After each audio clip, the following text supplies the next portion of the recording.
The sun blazed high over Onitsha's bustling market square, painting the red earth with a golden glow.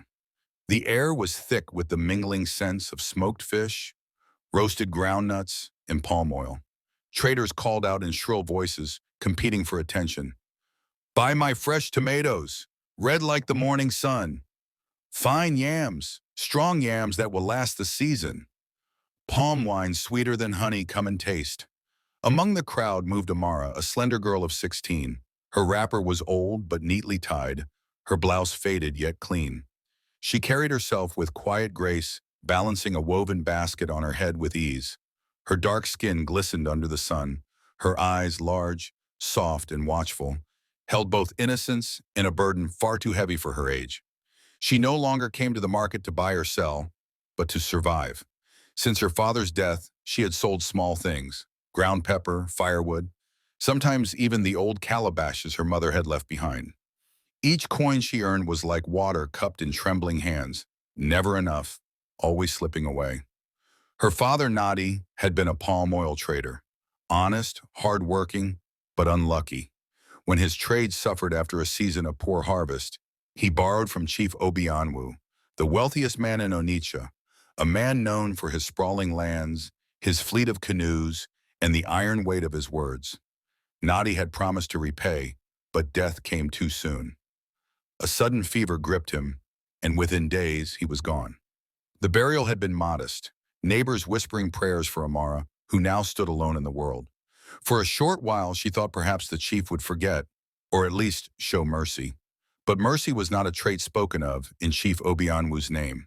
7 days after the burial, as the last ashes of mourning fires cooled, they came. 2 tall men in red caps and dark wrappers stood at the entrance of the small mud house Amara called home.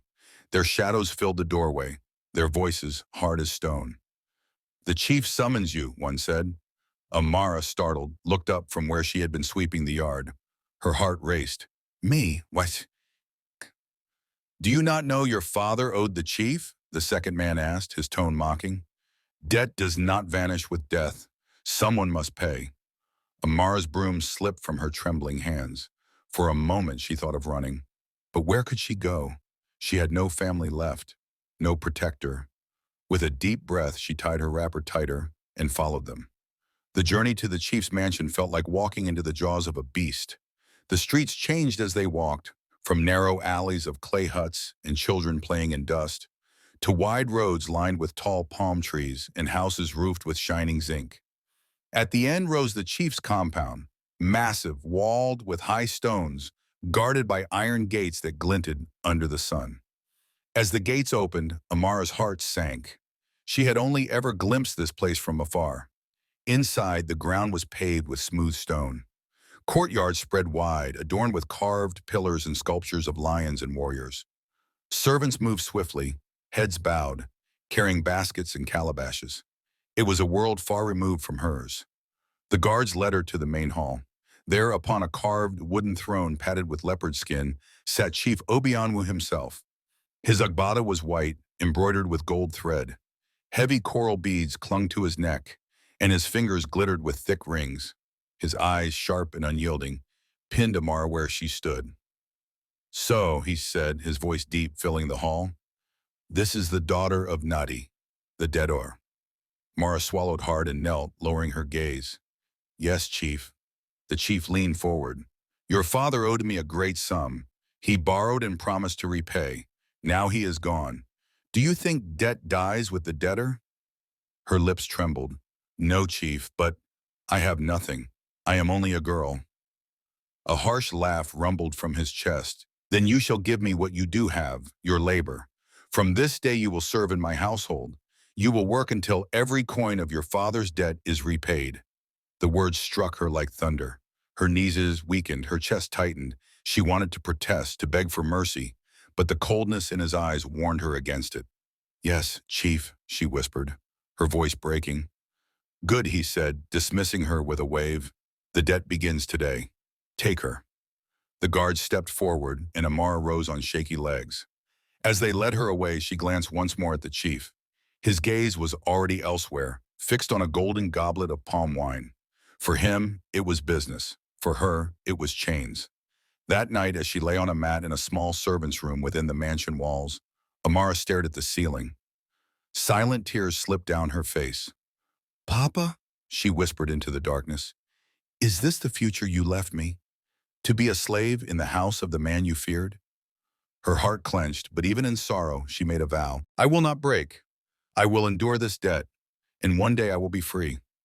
And with that vow, Amara's new life began. The chief's mansion was a kingdom within the city, and Amara quickly learned it was not only vast in size, but heavy with rules.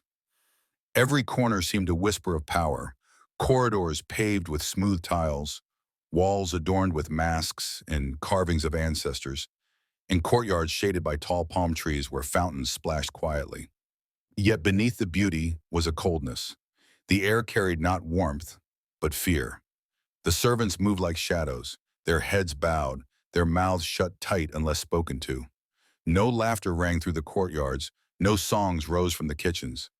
Amara, who had grown up in a modest mud house where her father's laughter once filled the evenings, felt the silence press against her chest. Her life as a servant began the very next morning. She was woken before dawn by Adayeze, the stern headmaid. Adayeze was a tall woman with sharp cheekbones and eyes that seemed to pierce through bone. She wore her wrapper high and tight, her lips pressed in a permanent scowl. "You," Adayeze barked, shaking Amara's shoulder. "Up! This is not your father's house where you can sleep until the cock crows." Amara scrambled to her feet, still groggy.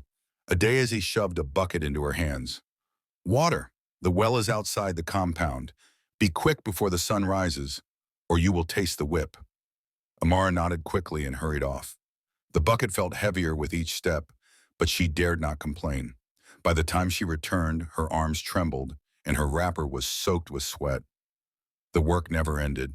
She scrubbed marble floors until her knees ached, polished brass trays until her fingers blistered, and hauled laundry so heavy her back throbbed. Each task was accompanied by Adayeze's barked orders or the mocking snickers of other servants. "Look at her," one whispered. "Detor's child." "Her father's shame has chained her here," another said with a smirk. Amara heard it all, but she kept her head lowered, her lips sealed. She had learned that silence was her shield. The kitchen was the hardest place. Fires roared, pots clattered, and the cooks shouted as they prepared feasts for the chief's endless stream of visitors. Amara was ordered to wash mountains of plates until her hands cracked, fetch firewood that left her arms sore, and grind pepper until her eyes stung with tears. One evening, as she scrubbed a pot blackened with soot, a servant girl named Ngozi leaned close. She was small and sharp-eyed, with a mischievous smile. "Why do you not speak back?" Ngozi whispered. "When Adayeze shouts, I would curse her in my heart until my tongue burns. But you," she tilted her head, "you just bow like a goat waiting for slaughter." Amara paused, scrubbing harder. "What good will speaking bring? The debt remains. The work remains." Ngozi studied her for a moment, then gave a sly grin. "Maybe you are wiser than I thought." It was the first time anyone had spoken to her without scorn, and though she did not show it, Amara felt a flicker of warmth. Nights were no kinder. The servants slept in cramped quarters, thin mats laid across the floor of a small room, the air hot and stuffy. Amara often lay awake long after the others had fallen into snores, staring at the ceiling and listening to the distant music that drifted from the chief's quarters when guests visited. She thought of her father then, his laugh, his gentle voice telling her folk tales by the fire. The memory made her chest ache. Sometimes she whispered prayers into the darkness, asking her mother's spirit for strength. On the fourth night, as she sat by the doorway cooling herself in the faint moonlight, Ngozi crawled beside her. "You are not like the others," Ngozi said softly. "How so?" "The rest of us complain. We steal food when no one is looking. We curse the chief under our breath, but your eyes are tired, but your spirit is not broken." Amara hugged her knees, gazing at the moon. "Because if I let it break, then the debt has won, and I will not let my father's debt be the end of me." Ngozi was silent for a while, then gave a little laugh. "Strange girl, you will either survive this place, or this place will swallow you whole." Days turned into weeks. Amara learned the rhythm of the mansion. The clang of the morning bell, the endless chores, the constant watch of Adaese's sharp eyes. She endured the insults, the exhaustion, the hunger that gnawed when food was scarce for servants. But in the quiet moments, she clung to a silent vow. I will endure. I will not let them break me. It was during one of these long, punishing days, her arms laden with a silver tray far too heavy for her, that fate shifted. Her knees buckled, the tray tilted, and just before disaster struck, a pair of strong hands caught it. When Amara looked up into the gentle eyes of Chicky, the chief's son, her world tilted, in ways she could not yet understand. The sun sat high in the sky, its heat pressing down like an unrelenting hand. In the chief's mansion, servants bustled about, sweeping corridors, polishing brass, carrying food from the vast kitchens to the dining hall where the chief entertained his endless guests. Amara's body ached from the morning's labor. She had been scrubbing floors since dawn, the smell of soap still clinging to her fingers. Now she was tasked with carrying a large silver tray filled with steaming dishes, roasted goat meat, spicy jollof rice, bowls of egusi soup, and bottles of palm wine. The tray was far too heavy for her slender arms. She gritted her teeth, balancing it carefully as she walked down the long corridor toward the dining hall. Sweat beaded on her forehead, her knees trembling with each step. Halfway down the corridor, her foot caught on a loose tile. The tray tilted dangerously, the bowls rattling. "Ah!"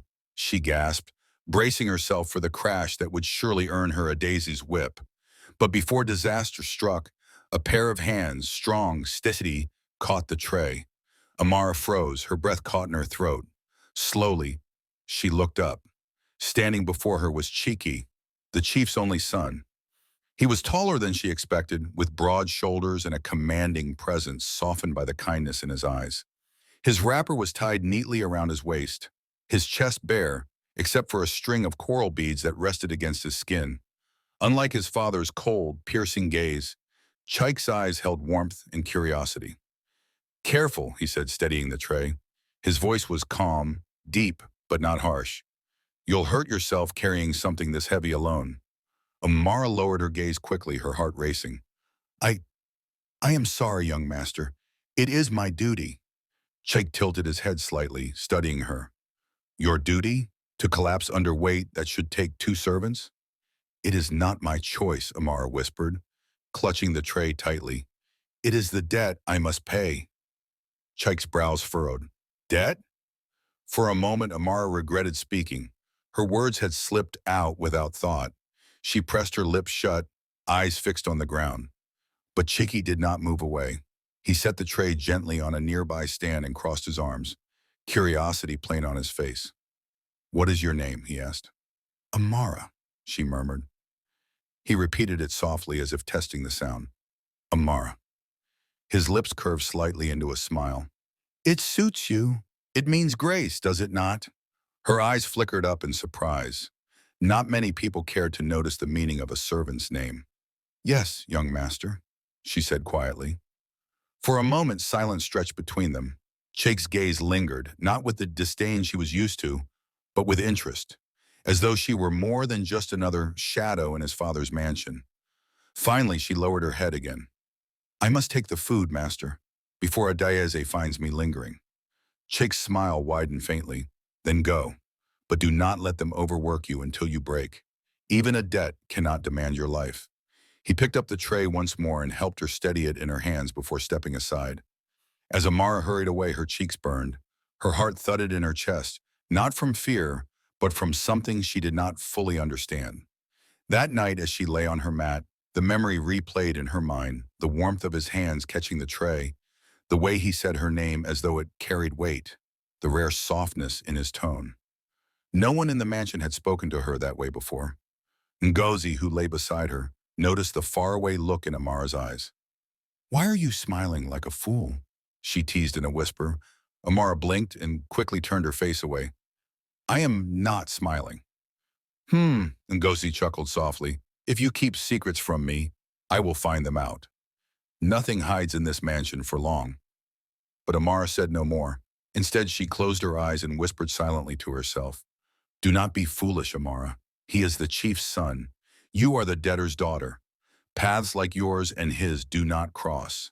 And yet, no matter how hard she tried, she could not silence the memory of Chicky's voice calling her name. The days following Amara's stumble with the silver tray did not return to the dull rhythm of servitude. Something had shifted. Though Amara tried to bury the memory of Chicky's voice, it lingered like the echo of a drumbeat. Each time she passed through the corridors, she feared yet secretly hoped to see him again. And he did notice her. Chick was unlike his father. Though raised in wealth and power, he carried a gentleness that set him apart. He often walked through the mansion's courtyards without the air of command the chief demanded of him. Servants bowed low, eyes fixed on the ground. But Chick's gaze would sometimes wander, thoughtful, searching. More and more his eyes found Amara. He saw her at dawn, carrying buckets of water so large, her arms shook under their weight. He saw her in the kitchens, grinding pepper until her eyes watered. He saw her in the courtyard, bent over a basin, scrubbing until her knuckles bled. Unlike the others, she never whined, never cursed under her breath, never stole scraps of food when she thought no one was watching. She bore her work with a quiet dignity that unsettled him. One evening, curiosity overcame him. Amara sat in the servants' yard, her hands raw from laundry. The oil lamp beside her flickered, casting long shadows. She hummed softly to herself, a tune her father had taught her long ago. "That song," a voice said behind her. "Where is it from?" She startled, nearly spilling the basin. When she turned, Chick stood at the doorway, the lamplight touching his features. Amara scrambled to her feet, bowing her head. "Forgive me, young master. I did not know you were near." Chicky raised a hand gently. "Peace, I did not come to scold you." He stepped closer, lowering his voice. "I only asked about the song." Her fingers twisted nervously in her wrapper. "My father taught it to me when I was a child. He said it was sung by traders as they paddled their canoes on the Niger." Chick's lips curved faintly. "Sing it again." Her eyes widened. Please," he urged softly. Hesitant, she began to hum once more. Her voice was low, trembling at first, then steadier as the melody carried her. The simple tune filled the quiet night, weaving through the air like smoke from a fire. When she finished, silence lingered. Chick looked at her for a long moment. "Beautiful," he murmured. "I did not know the mansion held such a voice." Amara flushed, lowering her gaze. "I am only a servant." Chick shook his head. "No, you are more than that." From that night, small changes followed. The next morning, as Amara scrubbed the veranda, she found a fresh loaf of bread resting beside her basin. Later, when she returned from fetching water, a jug of cool, clean water, untouched by the dust of the well, waited for her. At first, she refused to touch them, suspecting tricks from the other servants. But when Ngozi nudged her with a knowing smile and whispered, "The young master has eyes, Amara," she realized the truth. Still, she was cautious. She took the bread only after others had gone, hiding it beneath her wrapper. She drank the water in secret, her heart pounding with guilt. Days passed. One afternoon, Chicky found her in the courtyard, struggling to carry a bundle of firewood. Without a word, he lifted half the load onto his own shoulder. "Young master," she cried in alarm, "you should not. People will see." He smiled at her panic. "Let them see. Is kindness forbidden here?" Her lips parted, but no words came. No one had ever dared to treat her with such care. When he noticed her silence, he chuckled. "You look at me as though I am breaking the laws of the earth. Do not fear, Amara. My father rules this house, but he does not rule my heart." She lowered her gaze, her voice trembling. "He would not approve of this." Chick's tone grew firm. "My father approves only of power and wealth. But what of justice? What of humanity? If he cannot see it, then I must." His words sank deep into her chest, igniting something she had tried hard to bury, a flicker of hope. Their meetings became more frequent, though always in secret. Sometimes in the cool evenings, he brought books to the servants' yard. "Do you know how to read?" he asked one night. She shook her head. "No, young master. My father meant to teach me letters one day, but—" Her voice trailed off. "Then let me teach you," Chick said firmly. At first she resisted. "It is not fitting. I am here to work, not to learn." Nonsense, he replied. Even a servant's hands can hold knowledge. Sit. So she sat. Slowly he traced letters in the dust with a stick, guiding her trembling fingers to copy them. He sounded out simple words, patient when she stumbled, encouraging when she grew frustrated. Again, he said when she faltered. Try again, Amara. You can do this. Little by little, the world of letters opened to her. Each word she learned felt like a door unlocked, a chain loosened.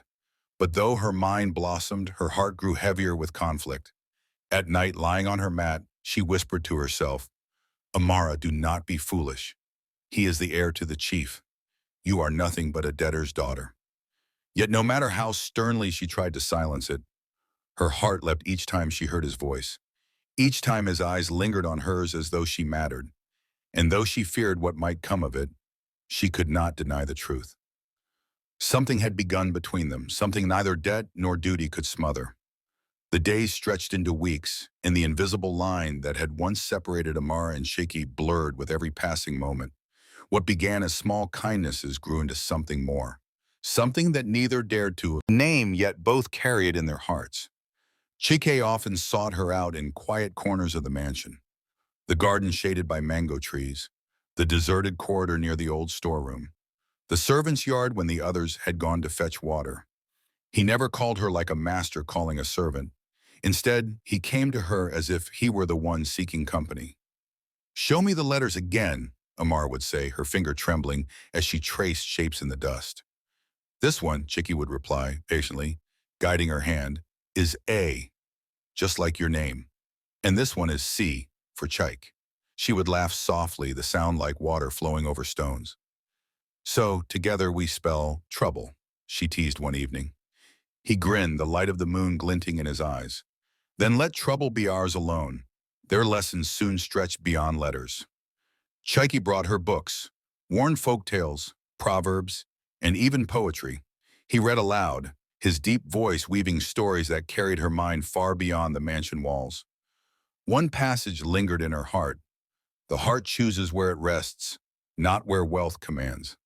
When he closed the book, she dared to ask, do you believe that? Chick looked at her, his expression unreadable. I do. Her breath caught in her throat and she quickly looked away. But though their bond deepened, the mansion was not blind. The servants began to whisper. At first it was little things, how the young master seemed to appear near the kitchens more often, how Amara's tasks were mysteriously lighter on days when Shaky lingered nearby, how bread and fruit found their way into her hands when others went hungry. Have you seen? One maid murmured to another.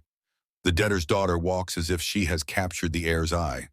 It will not end well, another replied, shaking her head. Chief Obianwu will not allow such shame. Even Adayezi, the head maid, watched with narrowing eyes. Her lips pressed tight whenever Chiki passed too close to Amara. Ngozi, however, noticed most of all. One night, as they lay in their cramped quarters, she poked Amara's side. Tell me, she whispered, what truly passes between you and the young master? Do not think I am blind. I have seen the way he looks at you as though you are the only light in this mansion. Amara's face grew hot, though she kept her eyes on the ceiling. There is nothing, she said quickly. Ngozi chuckled softly. Nothing? Then why do you smile when his name is spoken? Why do your steps quicken when you carry trays near the hall where he sits? Ngozi. Amara turned sharply, her voice trembling. You must not say such things. If anyone hears, if the chief hears, then be careful, Ngozi warned, her tone suddenly serious. This mansion has ears, Amara, and the chief's anger is not a storm you want to face. Amara lay awake long after Ngozi had fallen asleep, her mind torn between fear and longing. The next evening, in the garden where the mango trees swayed gently in the breeze, Chiki sat beside her with another book. He noticed her silence, the furrow of worry between her brows. What troubles you? He asked softly. She hesitated, then whispered, People are watching. They speak of us. If your father learns, Chick closed the book and leaned closer, his gaze steady. Let them speak. My father may rule this mansion, but he cannot rule my heart. Her chest tightened. You speak boldly, but you do not know the weight of his anger. He sent me here to pay my father's debt, Chico. If he believes I have Overstepped, he will cast me out. Or worse. Chiki's expression softened. He reached out, his fingers brushing hers. Then I will protect you. Her breath caught at the warmth of his touch. She wanted to believe him, to lean into the safety of his promise. But deep inside, fear still coiled like a serpent. You cannot protect me from everything, she whispered. He held her gaze, his voice low but resolute. Perhaps not, but I will try. For you, Amara, I will try. For the first time since her father's death, she felt her heart stir with something other than grief or weariness. It terrified her as much as it comforted her. And though she told herself each night to be careful, to keep her distance, the truth could not be denied. Her heart was no longer her own. It beat in rhythm with his, but so too did the whispers grow louder, carrying on the winds of the mansion. Whispers that would soon reach the ears of the one man whose wrath could shatter everything. The mansion was unusually quiet that evening. The laughter of visiting guests had faded, and the long corridors stretched dark and empty, lit only by flickering oil lamps that cast shadows across the polished walls. Amara had just finished scrubbing the marble steps near the front hall when she heard her name. It was not Adayeze's sharp bark, nor Ngozi's playful whisper. It was deeper, heavier, like a drumbeat before a storm. Amara. She froze, her brush slipping from her hand. Slowly she turned. There stood Chief Obianu himself.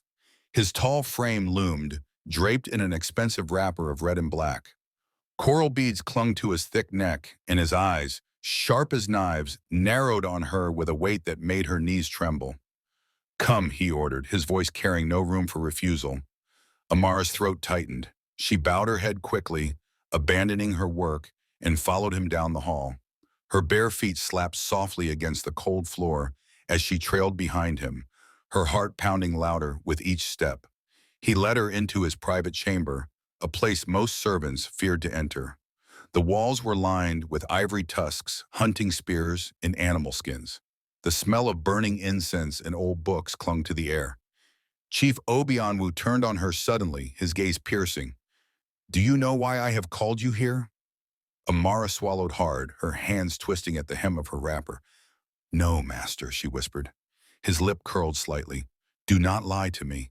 The walls of this mansion carry whispers, and I hear all of them. I hear of trays dropped because you trembled under my son's gaze. I hear of stolen moments in the gardens, of lessons and laughter not meant for a servant. Her chest tightened, fear gripping her throat. Master, I swear. Silence!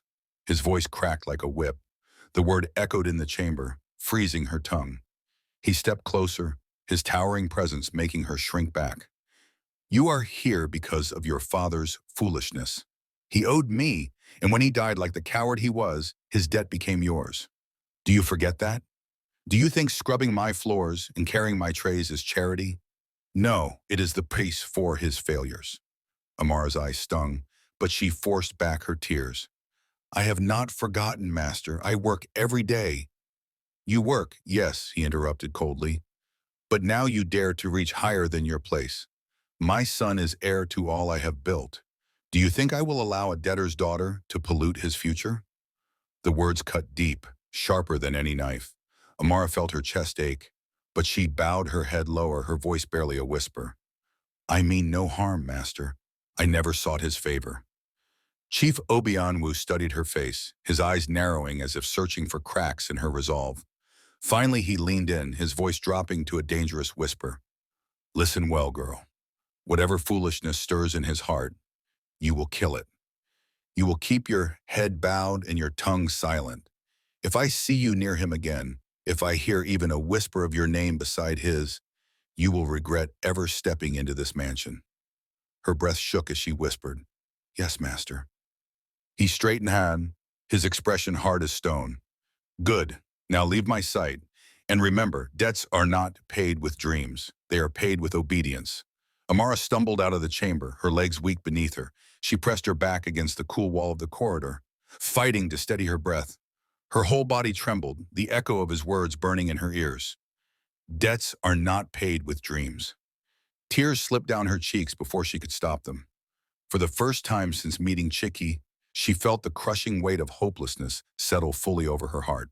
When she returned to the servants' quarters, Ngozi immediately noticed her pale face. "Amara, what is it?" she whispered urgently. Amara shook her head, curling onto her mat. Her voice was small, broken. "It is nothing, nothing at all." But as she closed her eyes, the memory of Chaik's swore his touch, his promises warred with the chief's warning. She knew then what she must do. For her safety, for her life, she had to stay away from Chek. The morning sun filtered weakly through the narrow windows of the servants' quarters, but Amara's world felt darker than ever. Chief Obianwu's warning clung to her like chains, each word echoing in her mind. "If I see you near him again, you will regret ever stepping into this mansion." That threat weighed on every step she took, every glance she dared not lift. Where once she had stolen glances at Chiki, now she kept her head bowed. Where once her heart had leapt at the sound of his laughter, now she forced herself to remain still, even as his presence tugged at her very soul. But the mansion noticed her change, and none more than Chaik himself. He sought her out by the well where she fetched water. "Amara," he called gently. She stiffened, her hands tightening around the rope of the bucket. She did not answer. "Amara," he said again, stepping closer, his tone carrying confusion and hurt. "Why do you avoid me? Did I wrong you?" Her throat tightened. She kept her eyes fixed on the rippling water below, as if it could swallow her whole. "No, young master," she whispered. "You did nothing." "Then why?" He moved closer, lowering his voice. "One moment you smiled with me. You laughed. You learned. Now you run as if I am a plague. Tell me what changed." Her heart twisted painfully. She wanted to tell him everything, the chief's eyes, his cruel words, the threat that still pressed on her chest. But she could not. To do so would place him in danger. So instead she lied. "I was foolish before," she said quietly, her voice trembling. "I forgot my place. You are the heir. I am only a servant. There can be nothing more." His face fell, disbelief flickering across his features.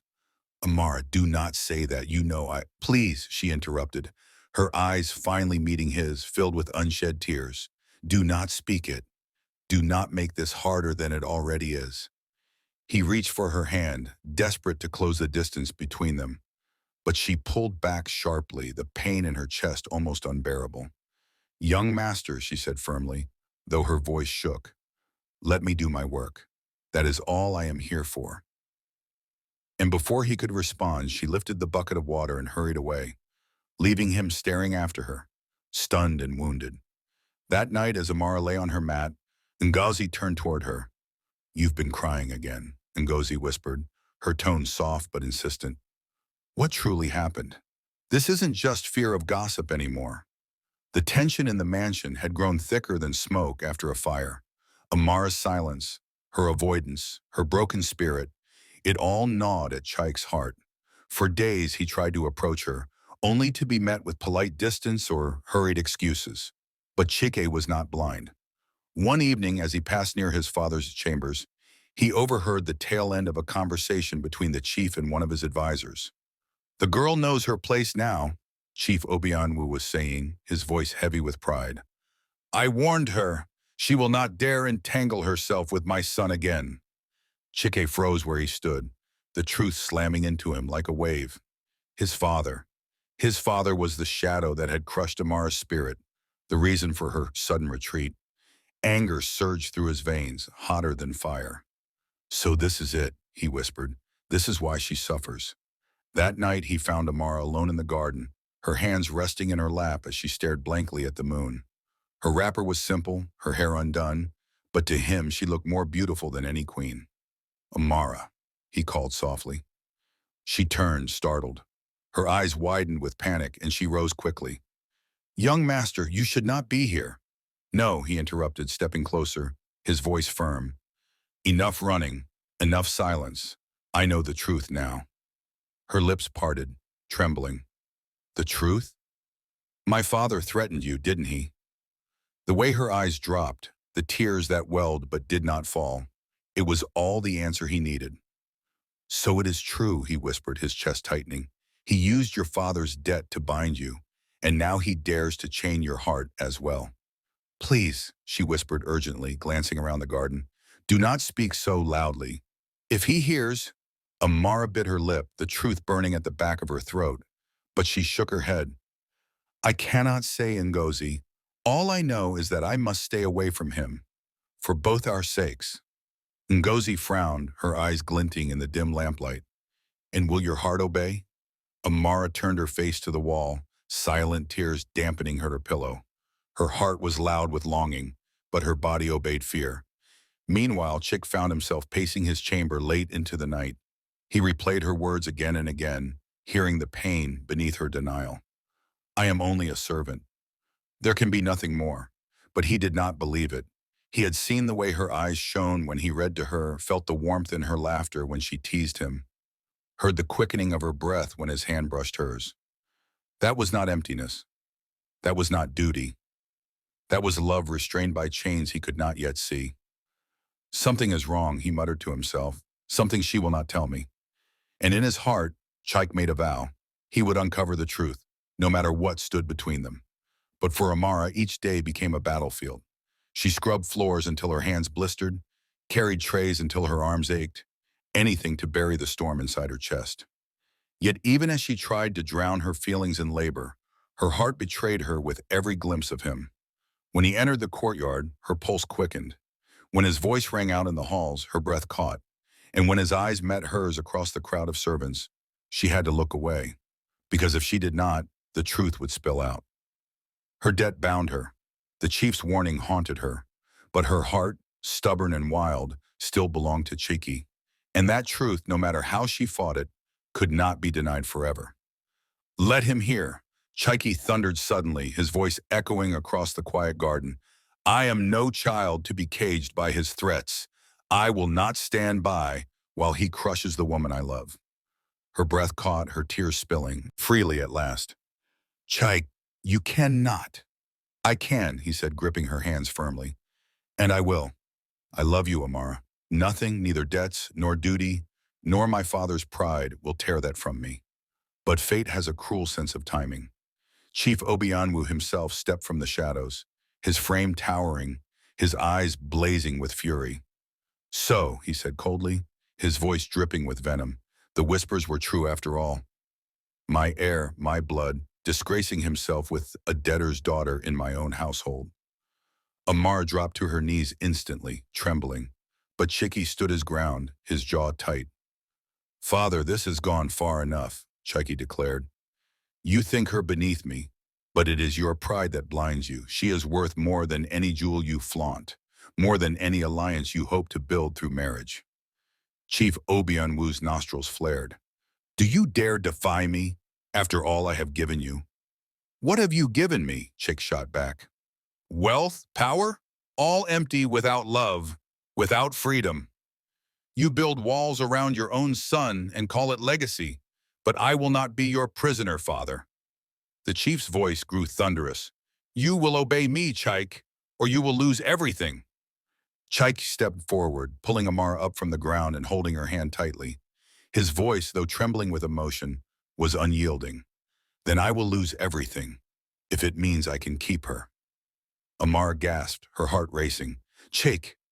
No, Dero, he said firmly, his eyes never leaving his father's. I will not let fear rule us anymore. For a long, suffocating moment, silence hung heavy in the garden.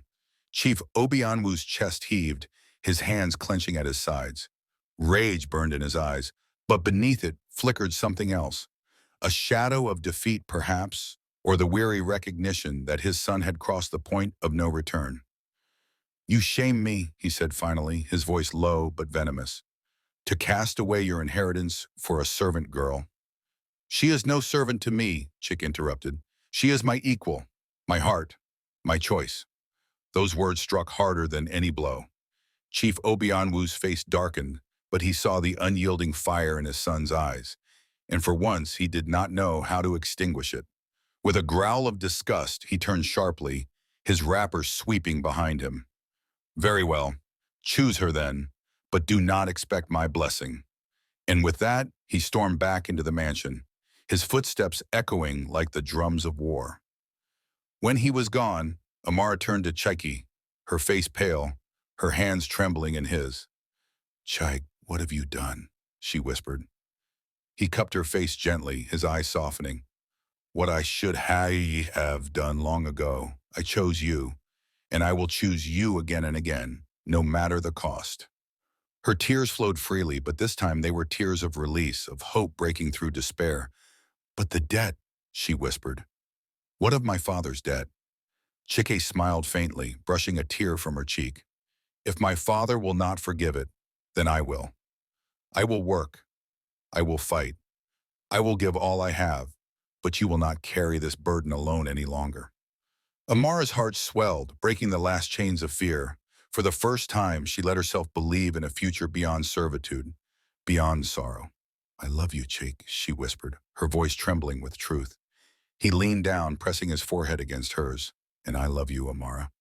Nothing will take that from us now." That night, though the mansion's air was thick with unspoken tension, the garden bore witness to a promise stronger than wealth, stronger than fear, stronger even than the weight of debts. The orphan and the heir stood together, hand in hand, knowing that their path forward would not be easy, but it would be theirs.